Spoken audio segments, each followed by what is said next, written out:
सियार और शेर। एक दिन थोनपुरा के जंगल के राजा का बेटा नया नया शिकार के लिए निकला था।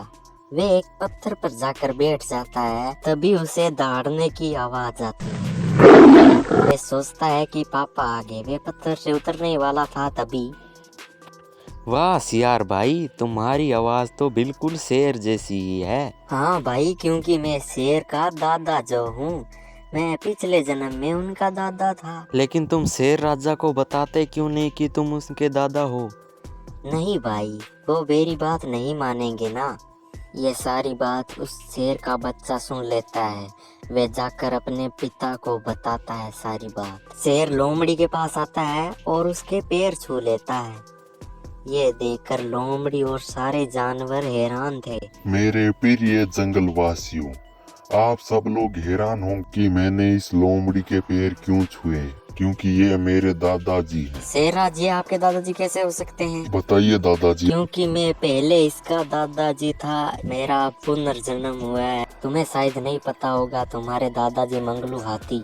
क्या तुम मेरे दादाजी को जानते हो? जानते हो, हम हमेशा साथ रहते थे, बचपन के दोस्त थे। इस बात से पड़ोसी जंगल का हाथी बहुत ज्यादा जलता था, इसीलिए वे मेरे पोते को पहाड़ से नीचे फेंकने की कोशिश कर रहा था, लेकिन मैंने इसको बचा लिया। लेकिन मैं खुद पहाड़ से नीचे गिर गया। हाँ, सुना तो था कि शेर नीचे गिरकर मर गया। जंगलवासियों, एक बात याद रखना, हर रोज सवेरे तुम लोग मेरे दादाजी के पैर छूकर ही अपने दिनचर्या की शुरुआत करोगे।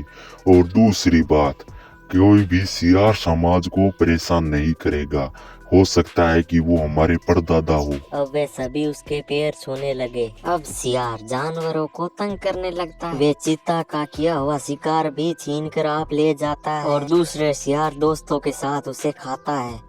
और यही नहीं, वे चीता के ऊपर चढ़कर पेड़ पर रखे अंडों को भी वे खा लेता। इस बात से जंगल के जानवर काफी उदास थे, इसलिए वे मीटिंग बुलाते हैं और ये तय करते हैं कि वे सियार दादा के साथ संधि कर लेते हैं। बंदर सियार के पास जा रहा था, तभी सियार के दोस्त हंसते हुए दिखाई देते हैं। वे कह रहे थे कि वाह सियार भाई, तुमने तो कमाल कर दिया। शेर को पता भी नहीं चलने दिया कि तुम उसके दादा नहीं हो। अरे वो तो इसलिए हुआ क्योंकि मैंने शेर की आवाज़ निकालने की पिछले 1 महीने से प्रैक्टिस कर रहा था। अगर मुझे शेर की आवाज़ नहीं निकालनी आती तो आज ऐसा कुछ नहीं होता। ये सारी बात बंदर अपने दोस्तों को बताता है। फिर वे सभी मिलकर सियार दादा के पास पैर छूने के लिए चले जाते हैं। एक दो ने पैर छुआ ही था, सियार अकड़ कर आशीर्वाद दे रहा था, तभी वहाँ पर गेंडा आ जाता है। वे सियार को एक टक्कर मार देता है। सियार दूर उछलकर जाकर गिरता है। ये क्या बदतमीजी है गेंडे महाराज, तुमने हमारे दादा को क्यों मारा? क्योंकि मैं वही हाथी हूँ जो पिछले जन्म में इसको मारा। इसको मारने की वजह से मुझे बहुत सारी सजा मिली। मेरी सूंड काट दी गई, मेरे दोनों दांत काट कर वहाँ एक सींग लगा दिया गया और मेरी पूंछ काट कर उसे छोटी कर दी गई। आज मैं इसे मार कर ही रहूंगा। नहीं नहीं, मुझे मत मारो, मैं इसका दादा नहीं हूँ। मैं तो बस पड़ोसी गांव का सियार हूँ। एक दिन मुझे किसी घर में बंद कर दिया गया। वहाँ मैंने ये पुनर्जन्म वाला नाटक देखा। मैंने सोचा क्यों ना मैं भी ये अफवाह फैला दूं कि मेरा पुनर्जन्म हो गया है।